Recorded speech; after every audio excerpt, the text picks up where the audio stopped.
I'm going to take the survey away.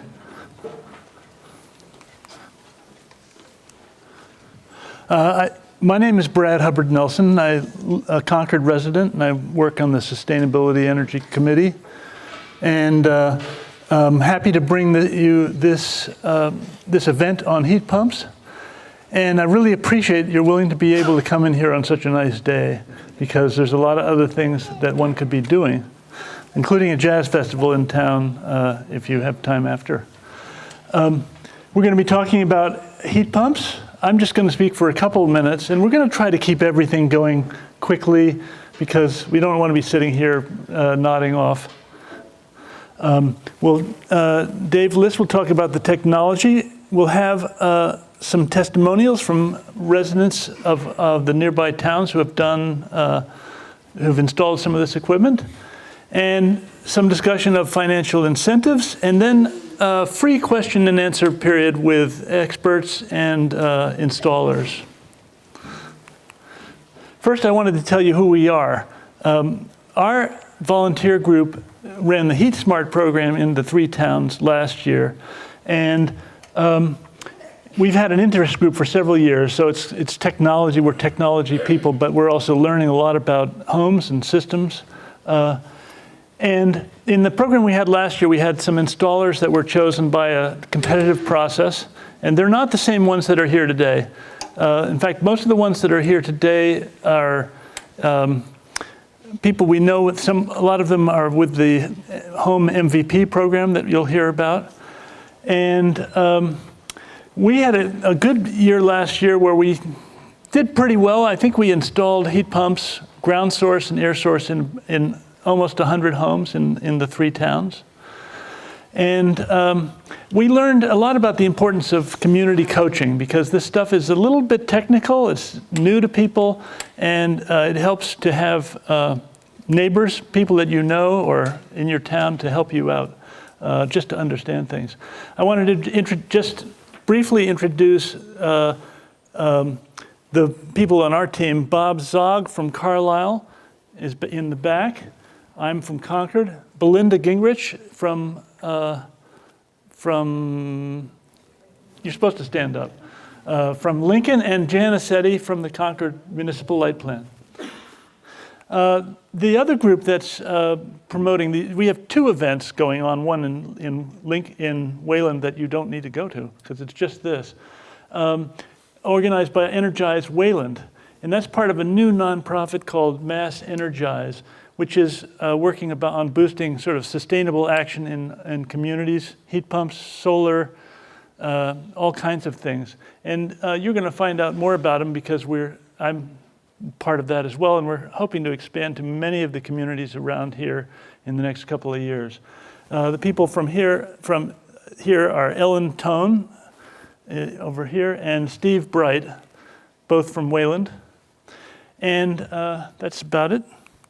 Now, one reason to promote heat pumps is environmental, and you might have heard that our climate goals in our towns, in our state, and in the world through these acts and the Paris Climate Accord are to reduce emissions by quite a bit in the next decades.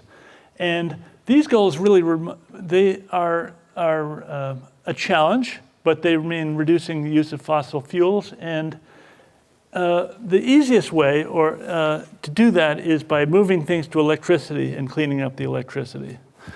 And so that's one reason to talk about heat pumps. In fact, electricity is becoming the clean option. It used to be that electric heat would be the dirty option. But it's thanks to heat pumps, which are so efficient, it's becoming a better and better option for home heating. And that's the big light blue piece of the pie. Half of your emissions in your homes are probably from home heating and cooling. And then there's other pieces. There's water heating, the green slice, and there's even heat pumps that can do clothes drying. That's kind of emerging technology. We're not going to talk about it, but we have been looking a lot at the air source and ground source heat pumps and the water heaters. And fortunately, the technology has come along so far that it's becoming a better and better option for heating homes, even in this climate. And you'll hear about that. And it's becoming more and more cost competitive with fossil systems because they do both heating and cooling. And especially because of the incentives. The government wants us to be doing this, so they will pay part of the cost for installation. And so our aim is to help you find out whether this is right for you, answer your questions, and as volunteers, help you get through the process if you decide to do that. And that's all I have to say. I want to pass the baton to Dave Liss from NEEP, and I'm also going to pass. Up the slide deck. I'm going to flip the slide deck. Great. So you have to put this on because this is being recorded. I didn't tell you that. Double. But you'll be here on. and here. You'll be on TV, Right on. or at least on the internet. Stick this in your pocket, something like that. All right. And here's the clicker. But let me. All right. Hi, everyone. Dave Liss, as Brad mentioned. Great to be here today. I am a Concord resident and grew up in Wayland, so I have a couple of local connections to what HeatSmart is up to these days. I work for a nonprofit over in Lexington called Northeast Energy Efficiency Partnerships, and we identified air source heat pumps a number of years ago as an emerging technology on the efficiency side, and the case to be made as far as a climate solution has become stronger and stronger over the years. So that's become one of our kind of really drivers for driving more adoption of this. We work across the region. So we work with policymakers and program administrators, folks from industry, and sort of across the spectrum of stakeholders and market actors in the air source heat pump market. And really, the way that we work is bring a lot of different stakeholders together to identify real barriers in the market for a particular technology and try to coordinate strategies to try to overcome some of those barriers.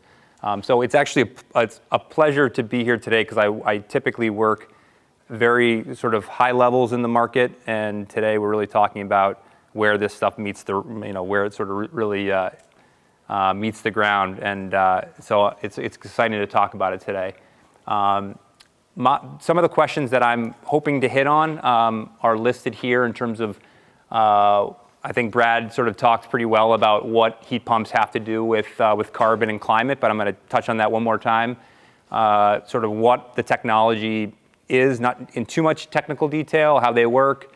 We get this question sort of all the time about, are these systems ready for prime time, particularly in colder climates? There are perceptions about the technology that I want to address. They're coming out in all kinds of configurations these days. So I think that adds to obviously the flexibility, but also to the possible confusion for folks that are sort of new to the technology. It just becomes this sort of a little overwhelming. I'll talk a little bit about sort of the differences in incumbent technology and heat pumps. A little bit about the displacement versus replacement, and this is definitely more of an air source issue than a ground source issue. And then a little bit about the importance of the shell of the home and the quality and the design and the installation of these systems is really, really important to get the kind of performance that is available. So similar to Brad's point about these long-term decarbonization goals, again, I work at sort of the regional level, but states around the Northeast are really, really targeting this 80 by 50 target. A couple of years ago, we led a study around strategic electrification, and it's just another term that we could get into, but really looking at, what the pathways look like. Basically asking the question, are we on track to hit these kind of aggressive carbon reduction goals? And what and what would be needed if we're not, basically. And so this is a graph essentially showing, there's a lot of appreciation around clean electricity, cleaning the grid, and energy efficiency. I feel like are two areas that are very, very well known as far as climate solutions. What the analysis suggests, though, is that these are essentially, to get to 80%, we've got to get down to this dotted line down here. And by doing, basically cleaning the grid and doing efficiency, we're getting ourselves halfway to the goal. So clearly, are we on path? The answer is no, if we were going to continue just to basically do those two strategies. So the question becomes, where are all these other emissions coming from to get us down to the gray line here? And the answer is the direct use of fossil fuels. So where we're actually using in the field fossil fuels. So transportation's obviously a huge one, but residential and commercial buildings are also very, very big. So you know that there are programs out around electric vehicles, and we're obviously not getting into that today, but huge opportunity to address. These are all alternative technologies to the incumbent technologies that we use today as far as direct use of fossil fuel. So you'll notice that the heating on both the residential and commercial side, the space heating and water heating are two huge chunks of the pie here. So just re-emphasizing Brad's point here that these are, if we're going to achieve those really those aggressive goals, we've got to turn our attention beyond the opportunities with the grid and move into these other, what collectively sometimes people refer to these as electrification opportunities.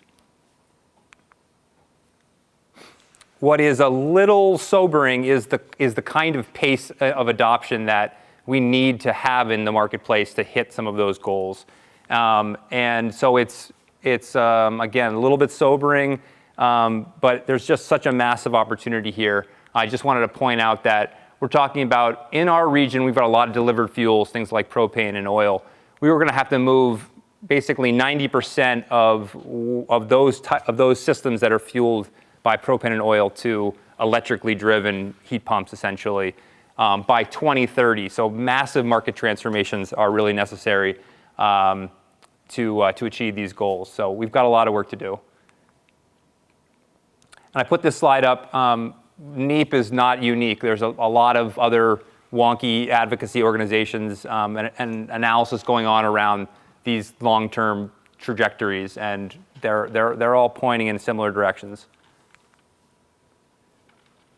Maybe I'll come back to this. This is going to be a little bit later in the presentation.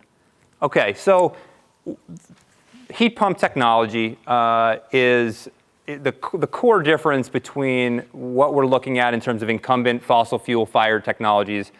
Everybody's got probably a boiler or a furnace in their home, burning propane, oil, gas, and that's combusting in the furnace or a boiler and distributing that heat throughout the home. With heat pump technology, it's typically electrically driven, but it's a technology that's moving or transferring energy from a heat source such as outdoor air or the ground or water, and transferring, basically stealing the heat out of that and moving it inside where you want it or into water where you want it.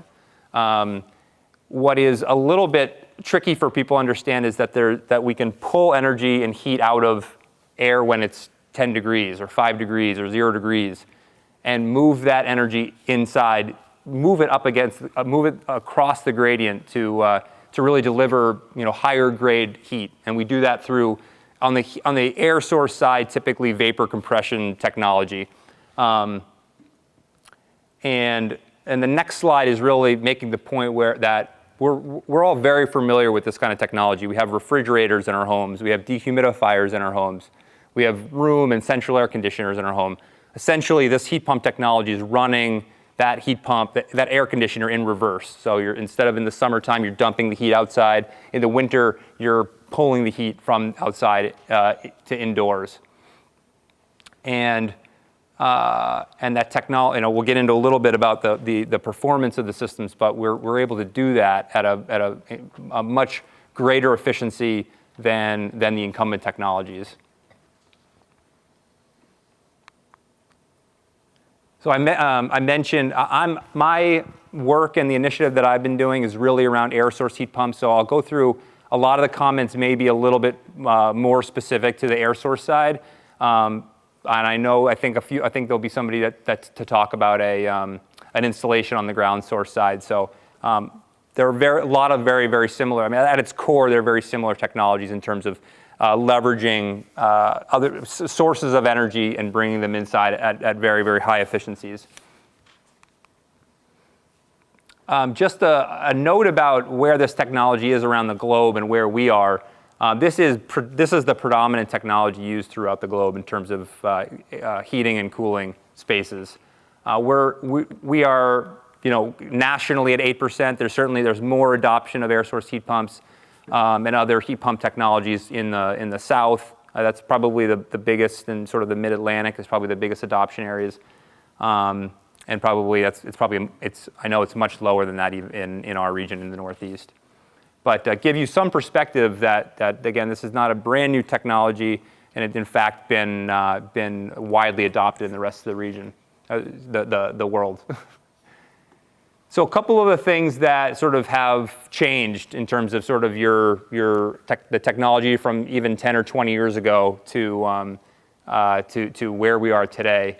A lot of the early adoption of heat pumps has been on the ductless side, and really mainly one-to-one systems. I'll get into sort of the configurations in a minute, but a lot of niche applications and very, very little awareness about the technology.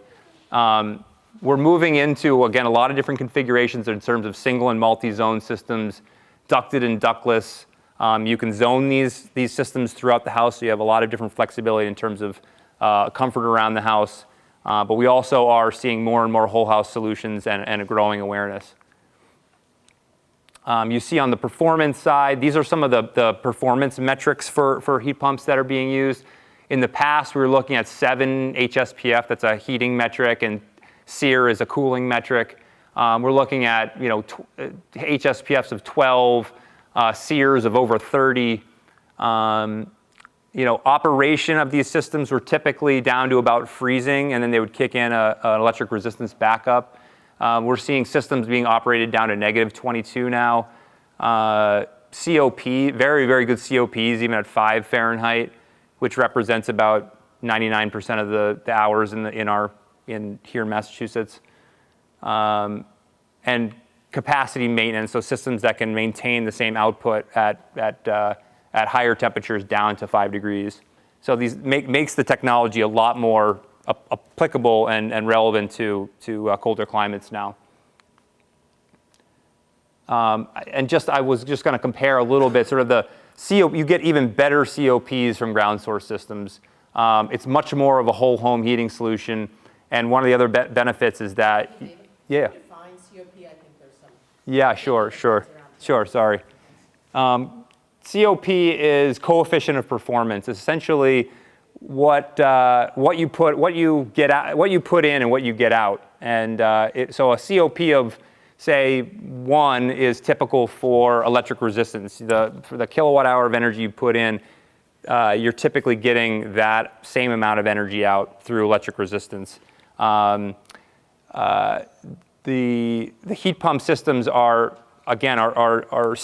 essentially stealing heat from sources and are achieving COPs, the coefficients of performance of 2 and 3 and up to 5 in the ground source side. So these are 500% efficient. You're putting 1 unit of energy in, and you're getting 5 units of energy out at some times with ground source systems. Similarly with air source systems, you're putting in, say, 1 kilowatt of energy to get 2 or 3 kilowatts of, you got to do some unit conversion, but that's essentially the point here. So thanks for raising that. And I should have mentioned that as far as sort of incumbent technologies, you talk about gas furnaces and 95 and you're basically talking about 95%, I think 98, they're even hitting 98% efficient gas furnaces now. That's still just below 1. And now we're talking about technologies that are doing 2 and 3 and 5. So huge step jumps in terms of efficiency when you're going from very, very best in class gas technology to heat pumps. Hopefully that made some sense. That helped. Aisha. Did you say ground source and air are similar? There's no real difference as far as efficiency? No, ground source typically does have higher efficiencies. It does. And the other benefit is that its air source will often degrade as the temperatures get colder. And so that is one of the challenges with air source, yeah. But as I mentioned, the technology is improving greatly from, so that the degradation is much less. And the other, I'm not presenting too much on cost today, but cost is obviously an issue as well. The ground source is a bigger investment up front, but you get better performance. Air source, it's a smaller investment in many cases, but you may not get quite as high in performance-wise. I'm not going to get bogged down in this. This is part of the case to be made why sort of the carbon footprint of heating with heat pumps is already at today's grid. The mix on the grid is already, you get a cleaner BTU of energy with air source heat pumps versus these non-electric alternatives, natural gas, oil, and propane. So just making that case. I meant to move this slide up a little bit higher. One of the big changes in the heat pump technology has really been on the compressor side, moving to these inverter-driven compressors, which allows these systems to not be fixed at 1 or 2 speeds, which has really been the traditional old school technology. They're fully on, as this graph suggests. You're either on or you're off, and you're on or you're off, and there's a lot of inefficiencies with systems kicking on and off, whether it's heat pumps or furnaces or boilers. You want to get that kind of constant operation.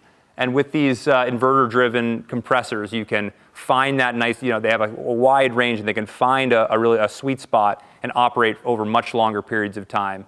And that is a huge opportunity. And it's not a performance piece, but it's a comfort issue as well. You can imagine that with traditional systems, the band of temperatures that you're going to experience typically goes up 3 or 4 degrees from where your set point, or down, and then it will kick on, and then it will float over sort of where your set point is, and then it will kick down. These technologies with the variable speed are much more constant. You can find that temperature, and it's a much more constant experience. So there's energy savings here and comfort. So listing a couple of the benefits, obviously the efficiency that we talked about, much lower carbon footprint. The technology is basically an AC and a heating technology in one, bundling those two. And I will say, what has driven a lot of interest in the market over the last 5, some of the early adoption over the last 5 or 10 years has really been on the cooling side. People looking for more convenient ways to have that kind of a more central cooling solution. And I think that's changing with more awareness that these things can actually heat as well. And people are coming to the technology more I think that's shifting more. You're seeing customers wanting the heating and having the cooling be. What's great is that you get the efficiency on the heating side, and that carries over to the cooling side. These are super efficient air conditioners as well. The zonability and flexibility, I'll talk a little bit about the configurations, but these systems come in all kinds of different shapes and sizes now. So you can really mix and match with what kind of solution you're looking for, whether it's kind of a whole home solution or displacement. So this is just, one of the questions we get a lot is sort of how are these things performing in the field? I wanted to just point to a couple of studies that have been done in the last 3 or 4 years. One was in Massachusetts and Rhode Island. One was up in Vermont. So obviously, really, cold, particularly in Vermont, cold temperature performance. found essentially that the Mass Rhode Island was around 83% of what their rated performance was expected, and Vermont was even better at 90%. And so you wish it was maybe even better than you expected, but based on these numbers, I think we're in the ballpark as far as are these performing? I would suggest that yes, they're performing. One of the anecdotal differences in performance here was quality of installation. They found that there were a lot of issues with the installations in Massachusetts and Rhode Island, and it was because it was the same company that did the evaluation, saw that kind of difference. And there was, that's a hard thing to quantify, but they said that they noticed that the quality of installation was far greater in Vermont. So this might be a little bit too much. Basically, the takeaway from this slide is that this was the Vermont study, and this was what they expected as far as run time, how much the systems would be used, and this was the average usage. So they basically saw about half the usage that they expected, and that comes in with some of the issues of ductless systems that are installed and being operated in tandem with an existing central system, and that is where a lot of the market is today. A lot of people are buying heat pumps, ductless heat pumps, and installing them into a home, not necessarily as a full replacement, but as a displacement type of solution. The issue with that is that it brings in you as a homeowner to manage two systems and do that effectively, trying to drive ideally you want the heat pump to almost become the primary heating engine and using the existing as a backup. Clearly, we're not there right now in terms of operation or where it could be. Let me keep going. So just on this issue of configurations, I'll try to pick it up a little bit. These I would say these are kind of on the air source side, kind of the key kind of configuration that you might hear about. Centrally ducted is kind of your traditional system using a whole house ducting system. So you'll typically in the basement, and the air handler will push the conditioned air throughout the house. What a lot of people have come to heat pumps or come to the market is around the ductless systems, and they can come in one outdoor unit to one indoor head, and they can come into one outdoor to multiple indoor heads, and there are also these ductless systems that can be used on both single and multi-zone that essentially provide a little bit of short-run ducts there.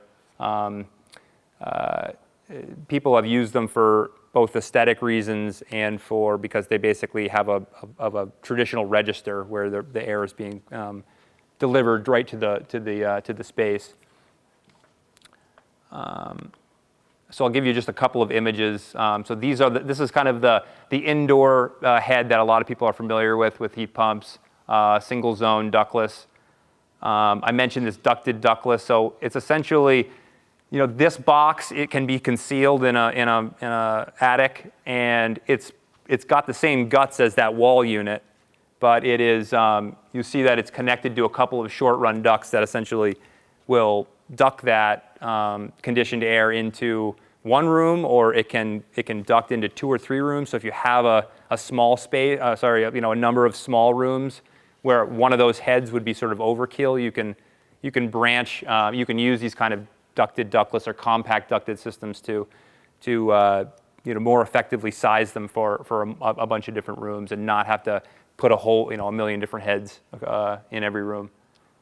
Multi-zone, similarly, what we've seen over the years is that we've seen a lot of the multi-zone to indoor units. Now there's a lot more mix and match with a lot of different indoor configurations. So there's kind of a floor console, there's the wall, there's the ceiling. I guess this is another wall. This is one of those concealed units that would go up in a concealed space. So the multi-zones, you can do a lot with these today. And then I just wanted, this is the more traditional centrally ducted system. It looks like your traditional central air conditioner that sits outside.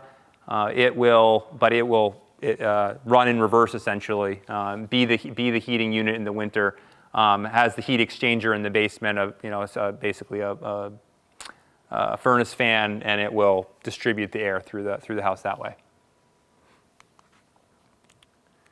I mentioned a couple things about sort of this difference between a displacement strategy and a replacement strategy. On the displacement side, this is really where we've seen most of the market adoption in the last 5 or 10 years has been people adopting a single, maybe 1 or 2 heads to address sort of the main living space or maybe one other key space in the house. I mentioned sort of some of the issues are that when you're working with the displacement situation, now you have 2 systems, and there are some best practices around how you, as a operator of the 2 systems, do that. There are some simple ways to do it. I'm not going to get into it, but that does become an issue. I mentioned sort of there's a smaller investment in terms of getting into the market with this with a smaller kind of displacement strategy versus trying to really replace and try to design a system that is replacing all of the heating and cooling needs in your home. Certainly, you're getting a lot more savings. There's a lot more bite into sort of your carbon footprint and your opportunity to save on energy costs. Certainly, there's usually a higher investment when you're trying to go to this replacement scenario, and certainly because of the opportunity to get more savings and reduce. 2 minutes, got it. This is a real direction that we're trying to move in and trying to drive interest and awareness in terms of these whole home replacement solutions. I mentioned just a couple of kind of experiential things that you need to sort of be aware of as a heat pump user typically. As far as aesthetics, they don't look like, in many cases, what you're using today in terms of a radiator for a boiler or just essentially registers on the wall. Although you can get those, but a lot of times at these ductless systems, you have these wall units. So you have to be aware that the aesthetics are a little different. The output air temps is one that we hear about as well. These systems typically deliver lower temperature air, but over longer periods of time. So the energy is being delivered to the room and is maintaining that kind of comfortable temperature. But if you go over to the register or the unit or wherever it is, it's going to be a different feel from what you're used to feeling from a gas furnace. When that comes on, it's 130, 40 degrees coming out of the register, 150 degrees sometimes. So it's a different experience. And so some people say it's not a good heater. Typically, you're not living right next to or putting your hands right up on the units themselves. So that throws people off sometimes in terms of just, it's not coming out as hot as I'm used to it coming out of my old system. But it's this issue of more continuous operation. So it's delivering that kind of heat just over a longer period of time. I'll just leave it at that for now. A couple of just key takeaways that I wanted to leave, that it's clear that the space and water heating are really, really significant part of our contributions to our carbon footprint, and that we really need to quickly adopt some of these alternative technologies if we're going to meet our long-term goals. Heat pumps on the ground source side and more recently on the air source side are ready for prime time in cold climates. And the installer infrastructure is now in place to deliver, but just a flag, not all installers are created equal, is a really important part of getting the most out of your system. So we can maybe talk about that a little bit later, but there's a couple of links here. I'll leave it at that. Yeah, thanks very much. Yep.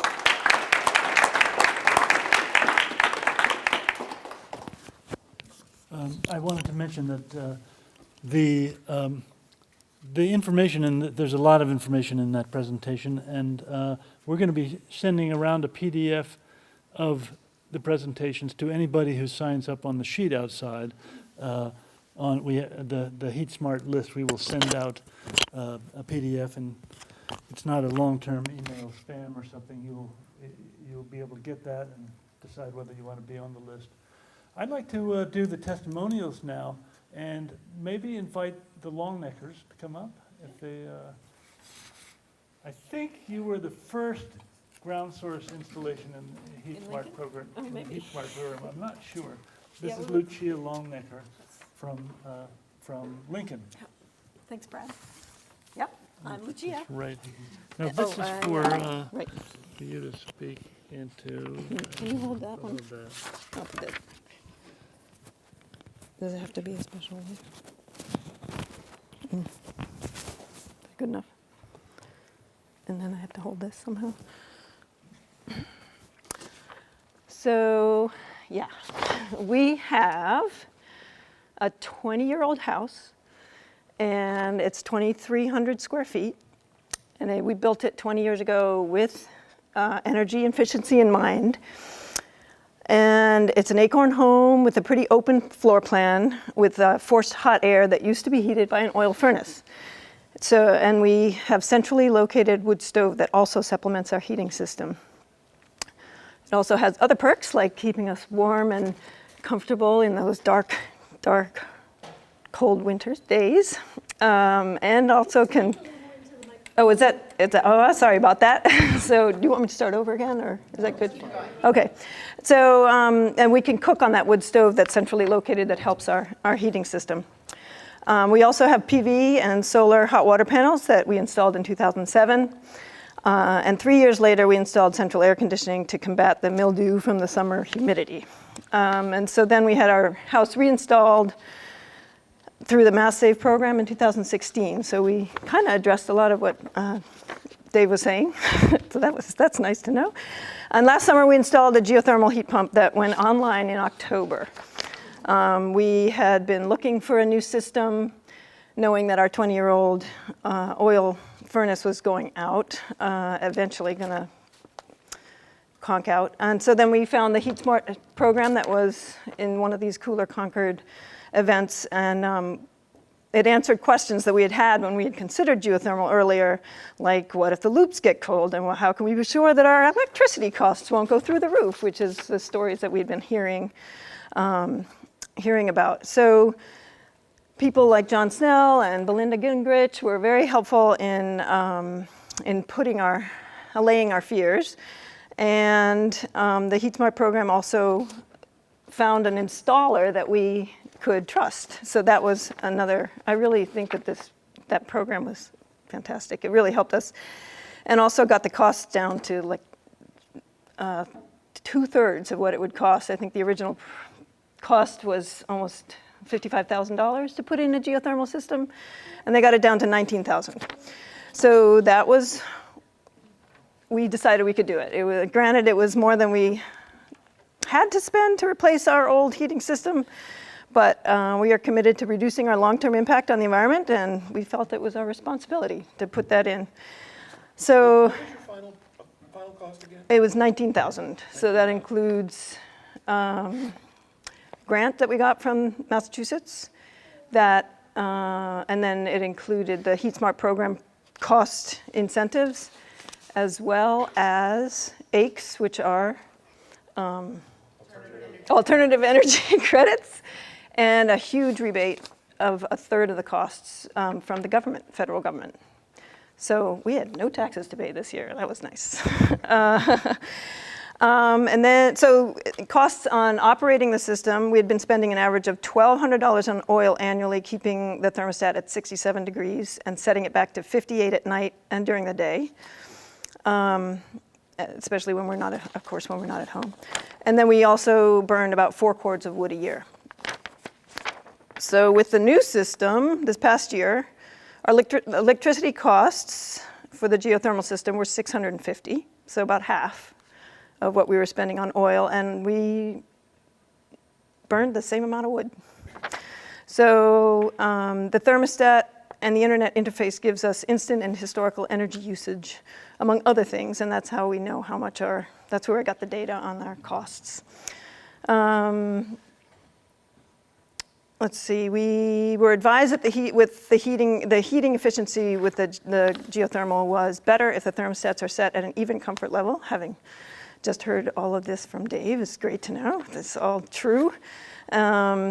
And so we kept the thermostats at 69 degrees day and night, which is warmer than we expected. But as Dave had said, the air coming out of it is, out of the registers is cooler. And so you feel more comfortable if the thermostat's set at 69. So although the house was generally drier, we were impressed to note that the house was warmer and more comfortable overall because the blower runs more often, which circulates the hot air from the wood stove and the ground source heat pump more completely, resulting in consistent air temperatures throughout the house. Installation was done by Achieve Renewable, and out of Salem, and that was done in stages. Do you want me to go through the stages, or do you want me to wrap up? General impression. The impression was they were a little bit overworked, so we felt in the dark for parts of the time, but overall, whenever we asked questions, they were answered very knowledgeably and well. And then whenever they were on site, they were gave us plenty of time and did a great job. So overall, it was a very, very good experience. Thank you. We're very happy. Thank you. Thank you. And I can be around afterwards to take answer your own questions. Yeah, thank you. Why did you guys go ground source versus air? What was the thinking there? We were thinking that the air at 20 degrees, when it's cold out, I figure 20 is that cold time. I can hold it. Oh, you can hold it. So 20 degrees is the cold, basically my average for the winter. And the air, so that sounds less efficient than getting 50 degree from the ground. So we thought that efficiency would pay off. So, Kim, why don't you come up? Kim Slack is from Concord, moved here recently, and did a big job. Yes. Here's now, I'm going to put that on you somehow.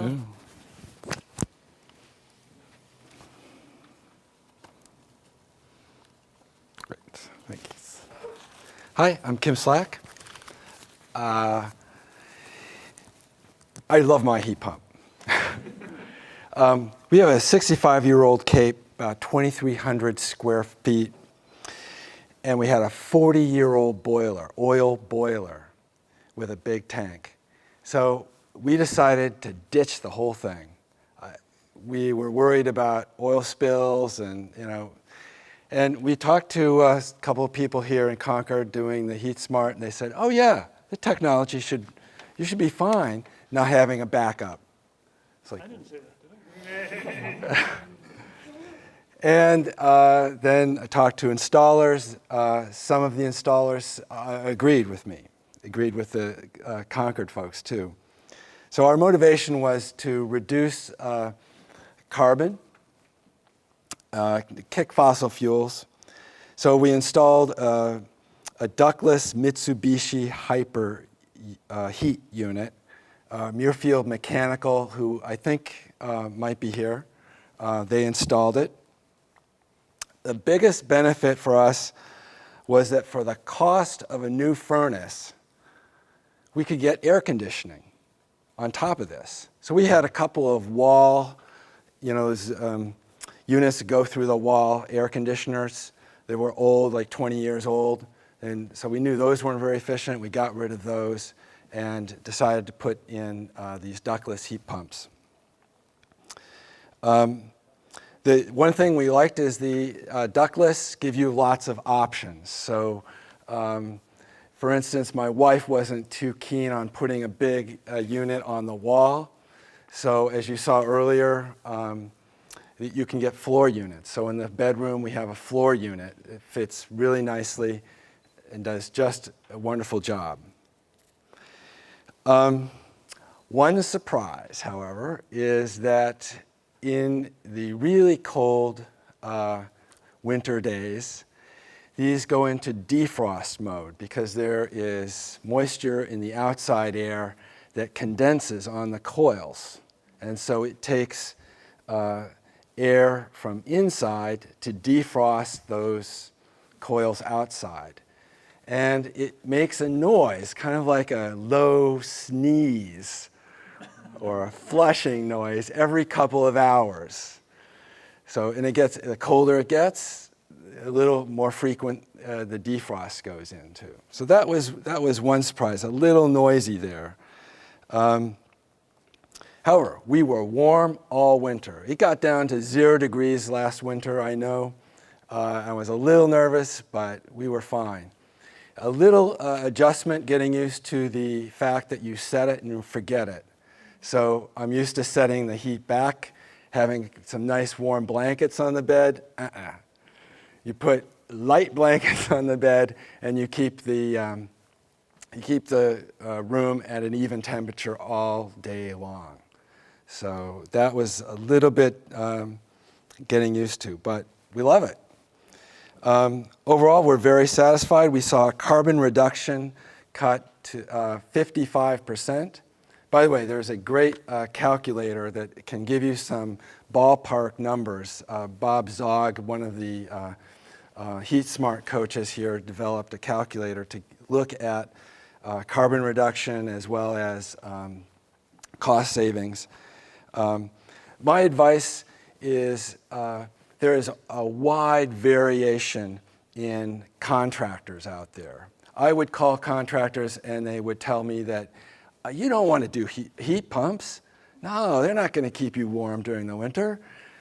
So they clearly don't know. And then there are others that will tell you, they're kind of first generation heat pumps, well, you always have to have a backup. Again, that's not true. So get with some people who have experience with heat pumps, particularly the second generation heat pumps. Get 3 quotes, and you'll see that there's some variation. And then, this is where heat coaches come in. I take my quotes to the heat coach, and they say, well, here's some other questions you might want to follow up with and get some more information about how they could work. So again, when you add in all the incentives and everything, for the cost of a new furnace, I could get a whole heating and cooling system, which is great. Okay, Thank you. And I'll be around after this to answer questions. Okay. And about Bob Zog. Bob's from Carlisle, as I mentioned, and he's had this system for a few years now. So put that on your neck somehow, and I'll put this in your pocket. Thank you. Hi, everybody. I'm Bob Zog in Carlisle. I'm one of the HeatSmart coaches. And my wife and I moved to Carlisle, and we actually moved into our home in early 2012. It's a small contemporary and about 1,500 square feet, maybe even 1,000, depending how you measure. And we had the original oil furnace with central air ducted oil furnace in the home, which needed replacement. We had no central air conditioning. We had a room air conditioner that was in bad shape in the bedroom. And so for us, going to a central ducted heat pump was really a no-brainer decision. We put in a Carrier Green Speed. There's other products out there as well, high-end centrally ducted system. We completely got rid of the oil tank and the oil furnace, replaced it, got that extra space in the basement, and got rid of that ugly air conditioner in the bedroom. And even though I knew before we put this system in that our comfort level would be better, you really have to experience it to really understand what that means. And especially in the summer, you know, neither my wife nor I were really fans of air conditioning because it's usually too cold or it makes too much noise. None of that. It's just the most comfortable feeling you can have. You don't even know that it's on. You don't even know that it's running. And so, okay, we made this decision back in 2012. At the time, our estimated oil heating costs were $2,000 a year. We dropped that cost down to $1,000 a year for heating. Very little energy use for cooling. It's only 10% of our electricity for the heat pump year-round is for cooling. So 90% of the energy is for heating.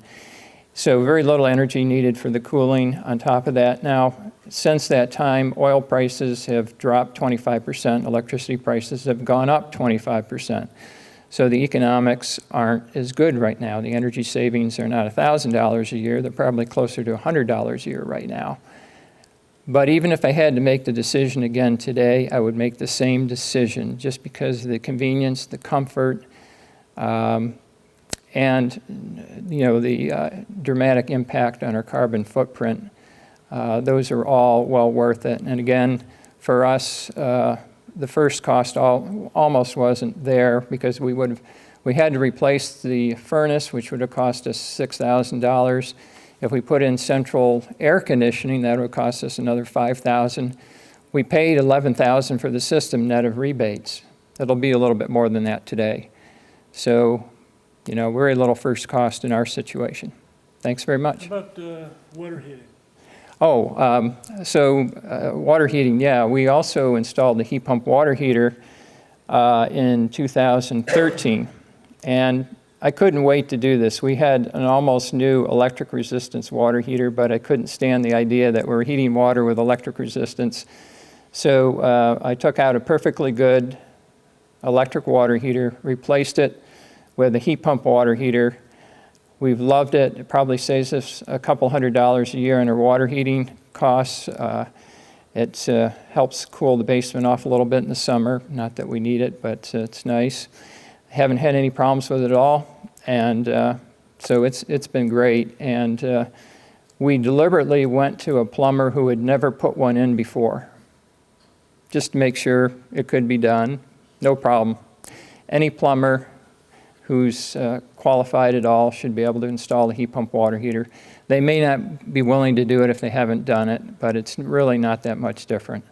So it's been a great experience, and again, really reduced our carbon footprint for water heating as well.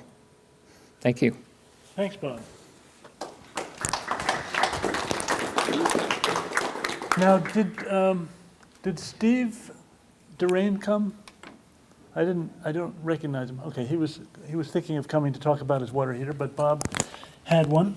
Now, let's see. We have a few minutes just to talk about what some of the incentives are available to you. Jan Assetti from the Concord Light Plant, and she's got some good materials out on the desk. I don't know. You can also talk about EVs.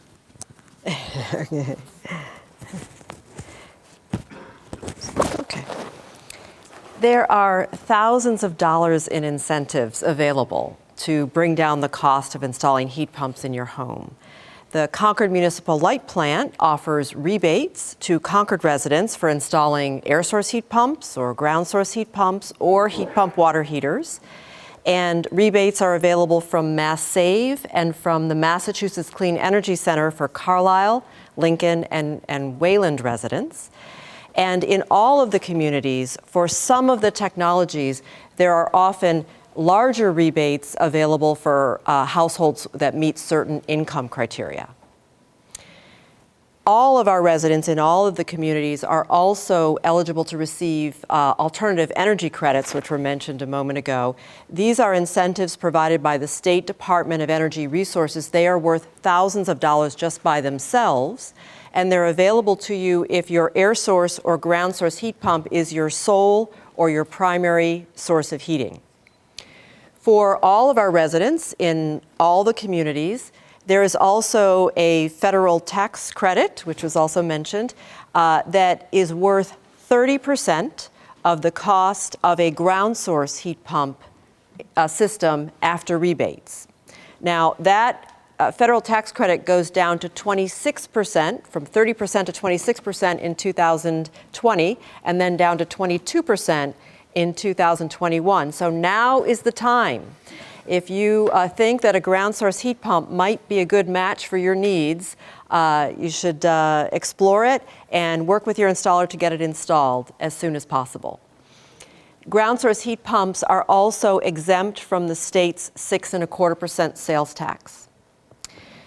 To help with the upfront cost of installing these technologies, Carlisle, Lincoln, and Wayland residents are eligible for 0% financing through the Mass Save Heat Loan. Oftentimes, people who are installing heat pumps also do some weatherization work because that can reduce the size of the heat pump you need and therefore reduce the cost of the heat pump. And you can apply a heat loan towards weatherization work as well. If you are implementing multiple measures, you want to include them all on the heat loan application because you're only eligible for one heat loan up to $25,000. We have guides to incentives and financing. We have the Concord edition and we have the Carlisle and Lincoln edition, which would also apply to Wayland. So we encourage you to pick one up before you leave and explore what incentives can bring down the cost of installing heat pumps for you. And I think you're momentarily going to hear about the Market Value Performance Program, which offers 0% financing for all residents in all communities, including Concord, and it has other benefits as well. And Concord's special because of its municipal light plant, so all of Yes. most other towns are the same as us, but different than us. Right. Did you, was there? Yeah, so that's a super helpful handout, it feels like on the rebates. Is it downloadable from your site? We can make it downloadable. It's not at the moment. We can certainly do that, yeah. Send an email, a copy to Brad, and we'll put it on Oh, our sure, website. absolutely. Which, whatever way is easier, but I think there are people who are not here that I'd love to send it out to in a blast email, you know, if they came to it earlier. Thanks. Excellent. Okay, another question. How long does it take to do an installation? You know, Oh. on the rush part, like, are we talking a couple of months? Are we talking 6 months? Do you want to? Or everything's different? Everything is different. Now, an air source installation can take a day. That's how long mine took. A ground source installation, but I didn't have to do a lot of work on my house. A ground source installation is going to take some weeks because it involves digging a well and stuff. We're going to have time, a bunch of time for general questions right after Lawrence speaks for a minute about the MVP program. Shall I put your slides up? Or- Just the first one's all Just I'll the need. first- okay, I'll put that That'll, up. Here's your Thanks. signature. This goes. Nice. Okay, I think I've got it. Okay, let's try it this way. Okay, great, thanks. Great. Can everyone hear me? Okay, so just the first slide, I think. This one? No, the very first one, the title slide. The reason I am only giving you the title slide is that Brad gave me some helpful hints about this presentation yesterday morning. I decided that it would be better just to address these issues about how do you participate in the program and that kind of thing, which is, and in order to participate, if you want to find, by the way, I'm available. If you do a web search of Mass DOER Home MVP, my phone number and my email is there. So you're always welcome to contact me if you're having trouble with this program. So I'm going to talk about three things. One is the origins of the Home MVP program. Two, I'm going to talk about financing, incentives and participation. And then finally, I'll mention what Joe mentioned about the financing. So the origins of the Home MVP program are essentially the Secretary of Energy and Environmental Affairs, Matt Beaton, had been in this field and decided that we could do something different and maybe even better than Mass Save. So everything about the Home MVP program, which is going to be which will last until November rather of 2020, everything about that is sort of doing the opposite of what Mass Save does. For example, Mass Save limits the amount of materials you can use. You can't use spray foam and get an incentive. The Home MVP program allows for spray foam.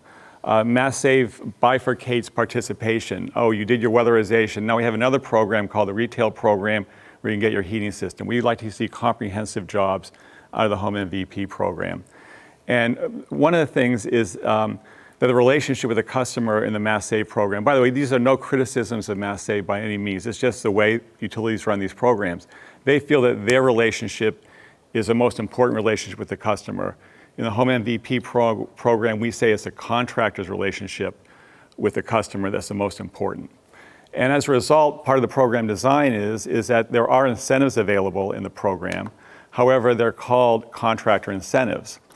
In terms of guiding you through participating in this program, some contractors write off from the bottom line of their estimate all the incentives that they get. Some share the incentive. So that might be the first question you want to ask a participating contractor is, do you write off 100% of the incentives off the project cost? So that's something to keep in mind. We're also at a point now where we have very few contractors. So, but we've just trained a lot more. There should be more on the website. So you'll have a lot more choice of who you can call and help you do the work. Now, at times, you may have a contractor that you've worked with before and you want them to do this work for you, whatever that is. It's very easy to become a participating contractor. They can do sort of self-onboarding if they want to become a home MVP participating contractor.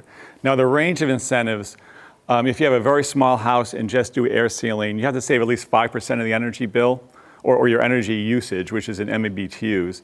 If you only, so say a smallish house is 100 MMBTUs a year. If you save 5 MMBTUs, you get about $625. Now, for people who do ground source heat pumps, we have one incentive. It's a very large house that the incentive could be up to $20,000. There was one project that a home performance contractor did that actually the incentive was greater than the project cost.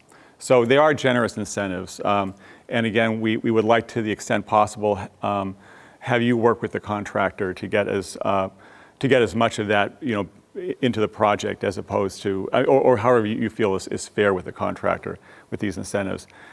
And the final thing I'd like to mention are the program, the financing of the program. We support very much the decarbonization of how we heat our homes. So we do not provide incentives or contractor incentives for financing for fossil fuel heating systems. And also, if you're going to use windows, the windows have to have the top tier Energy Star rating, which is a 0.2 U value, which is, they're not easy to find, but those are the only kind of windows we'll be financing.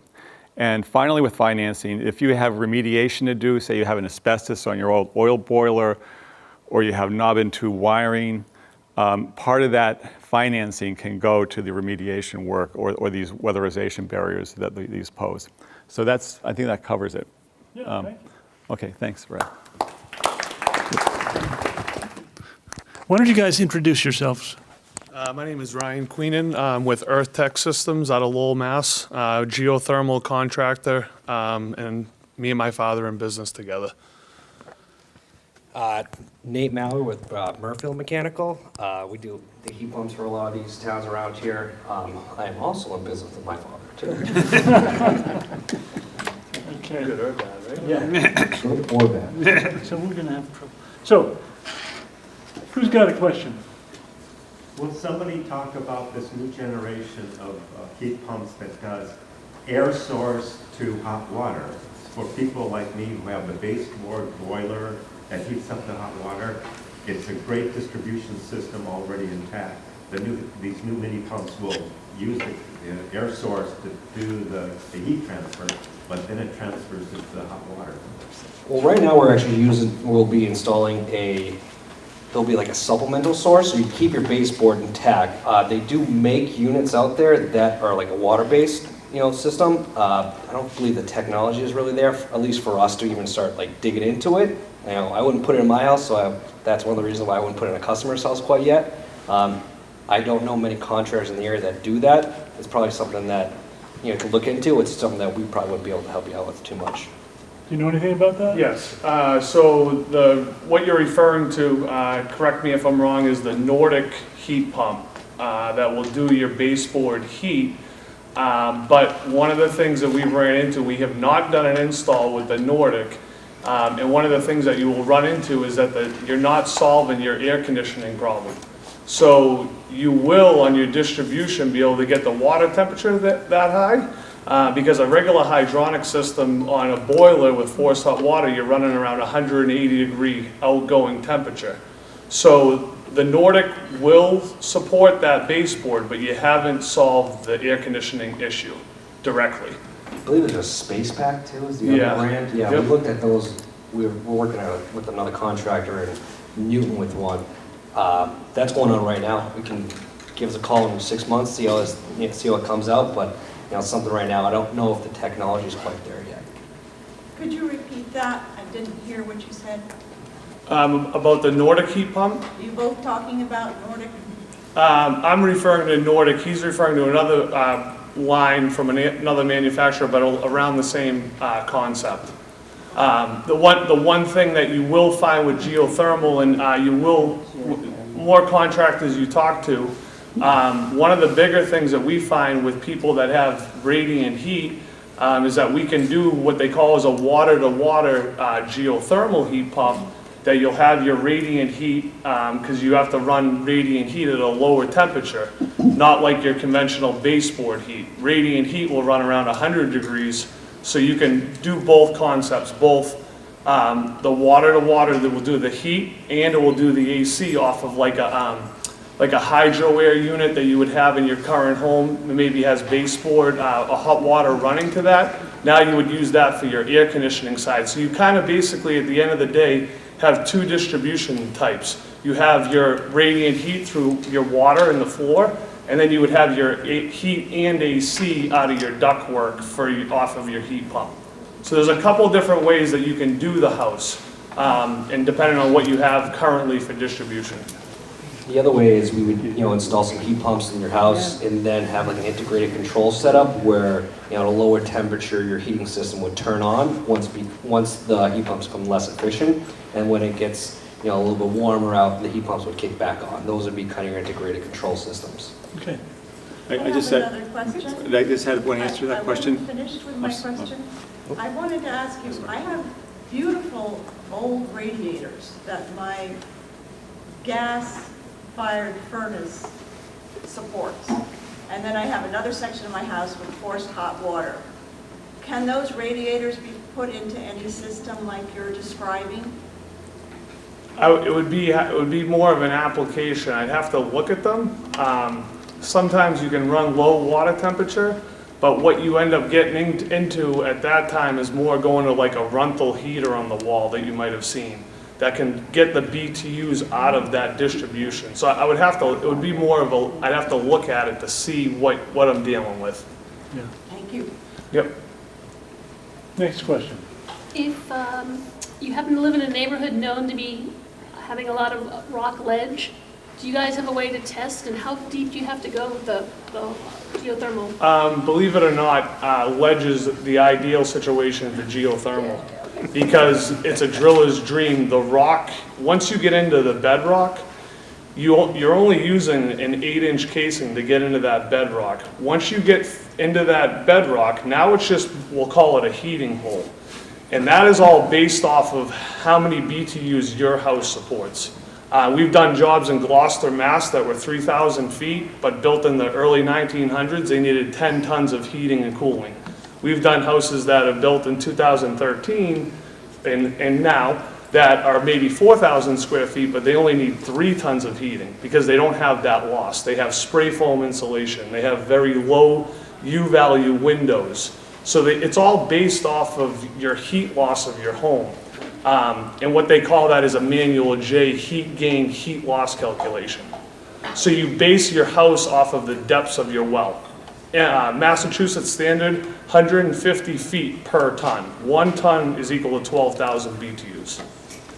So Yes. maybe this is a good follow-up question. How important is whole house insulation to the efficient operation of these heat pump systems? Very important. Huge. And so the follow-up question is, if it's an existing home, how effective is the use of spray foam if you don't have, a shell or a frame to start with? You're talking to 2 guys who once worked for a Mass Save program, so we know too much about insulation. If I had the time or energy, I would own a spray foam company because it's a match made in heaven for any type of heating system. Because you're not having that heat loss. A great example is drive down the road after a snowstorm. Whoever has snow on their roof, great insulation. Whoever doesn't has awful insulation. It plays a big factor in that. You could drop a load from call it 6 tons to 3 tons if you add the insulation. So is the foam a replacement for fiberglass in the ceiling of the attic?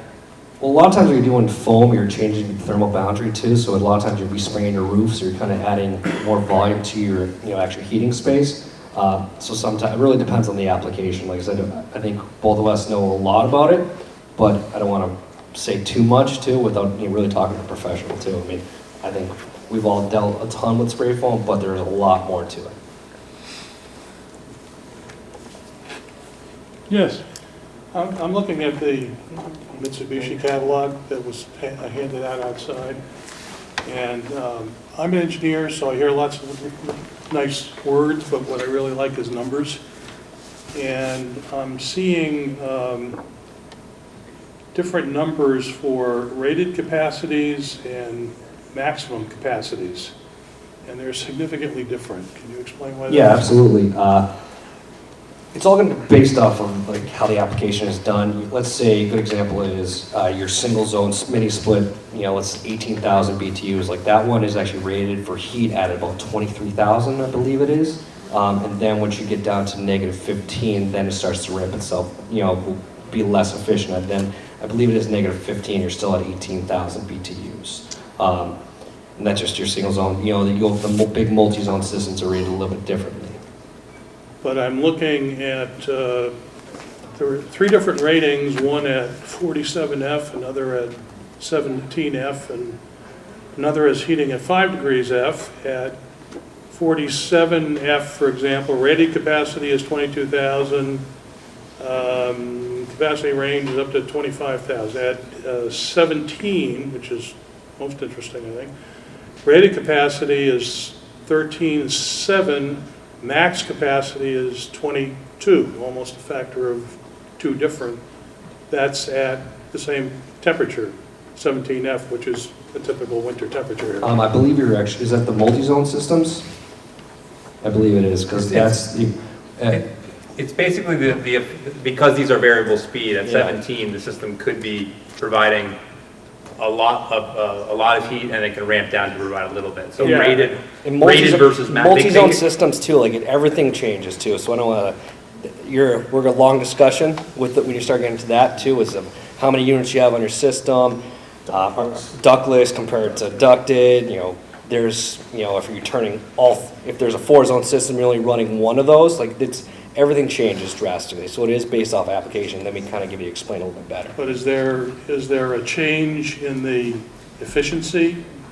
Yes. Yes. Yeah. Oh, okay. So that's why when you start seeing like the rating at the 5 degrees and negative 15, that's why the hybrid rating. But this is at the 47, because it's still saying it's ramping itself up. So its lowest temperature, or that it will stay at, or its BTUs at 47 degrees. Like it can go low. It can also stay up pretty high if you're using it correctly.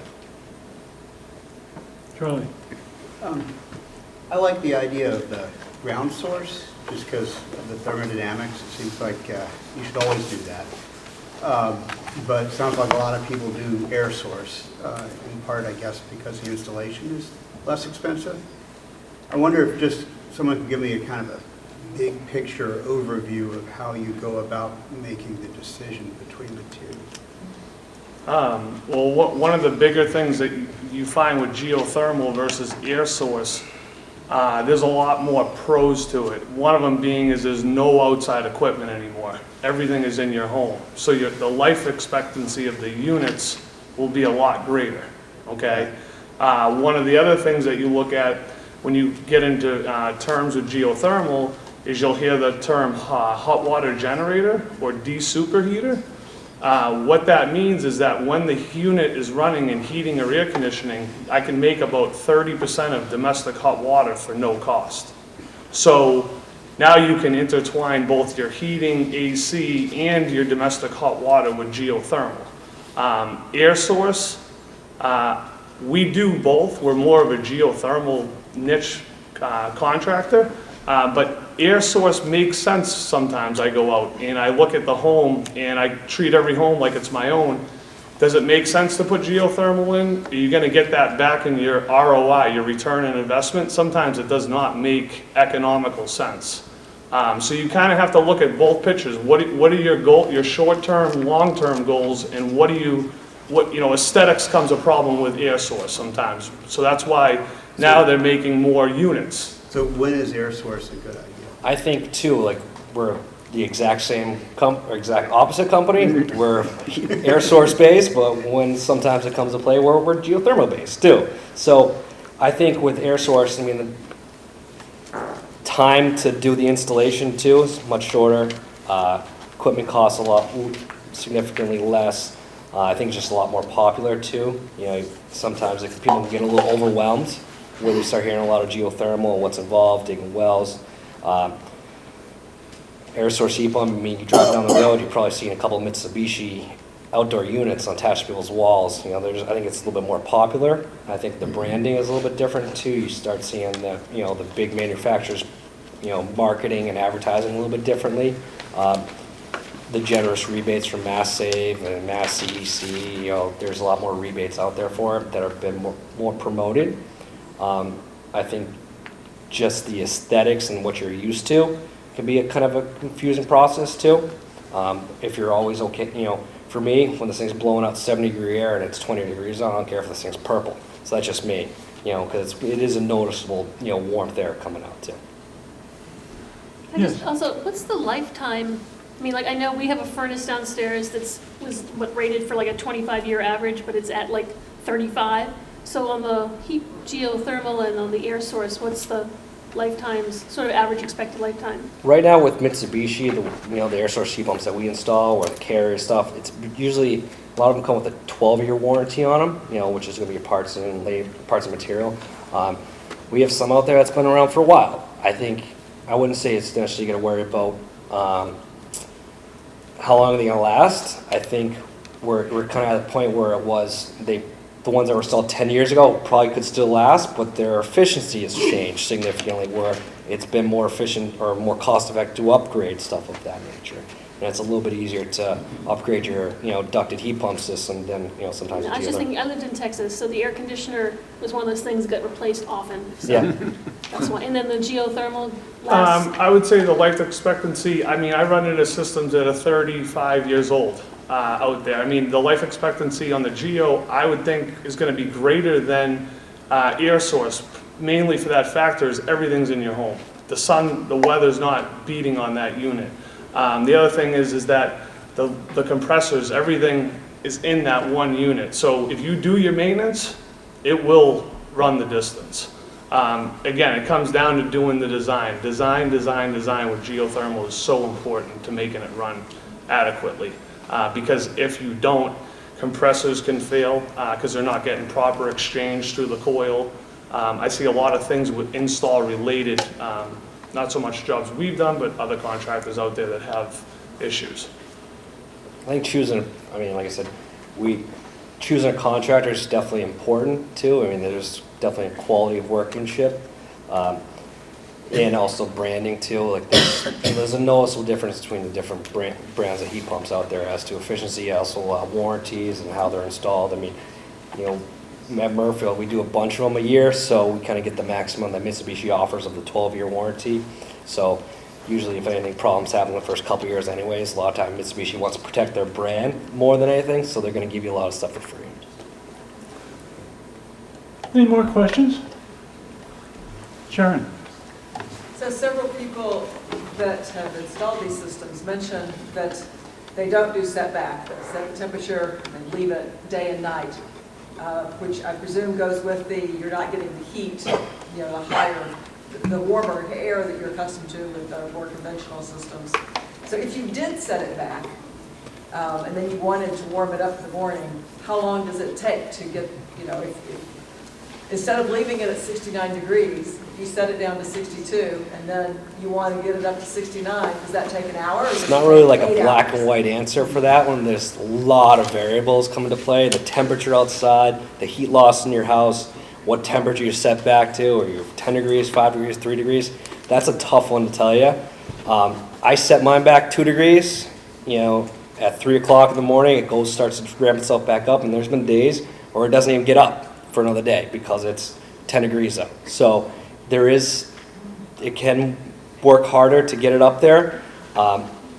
Set it and forget it is kind of our motto. Yeah. I mean, the main reason for setting and forgetting is that the heat pump actually will use less energy, even though this is counterintuitive, if you leave it at the 69 than if you try to set it back at night by any appreciable amount. And that's because these heat pumps run most efficiently when they're at a constant, steady speed. When the heat pump has to ramp up to high speed, its efficiency is a little bit lower than it is at some intermediate speed. And so that improvement in efficiency... You can't sneak it up enough to maintain your efficiency. Pardon me? What was that? If you tried to sneak up the heat slow enough to maintain your efficiency, you'd have to be adjusting your thermostat accordingly every hour or something. You could, the software in theory could do that, I suppose, if you programmed it that way, but then it would take hours to heat your home back up. But for sure, if you're going away for a weekend or a week in the wintertime, set your thermostat down, no question. We're talking just about overnight, 8-hour periods here. It doesn't really help you to set it back. It doesn't save you energy. When they start talking about like how the system's modular or variable speed, where it kind of ramps itself up, where you get that biggest savings when it doesn't need to hit 100% capacity, it keeps it at 25, 30%, where it's just kind of, you know, a little bit of heat. I think one of the bigger things when you talk both air source and geo is one of the main reasons to set it and forget it is because it's that constant, steady air. When you actually, believe it or not, if you data log, because we do data log a lot of our systems with, you know, run time, you know, bin hours, where it's running the most efficient. If you have oil or gas, if you do a setback, believe it or not, you're spending more money in fuel than you would if you didn't, even with a regular conventional system. It's just that you're getting the air or the heat out of the distribution quicker, because oil burns at a different rate than gas. Heat pumps, same difference. They burn at a different temperature when they're running. So there's a big variable there. Okay. There's going to be more time that you can talk one-on-one about your particular situation, or there's a lot of cookies and some drinks and snacks. We'll be around for as long as it takes. Thanks a lot again for coming.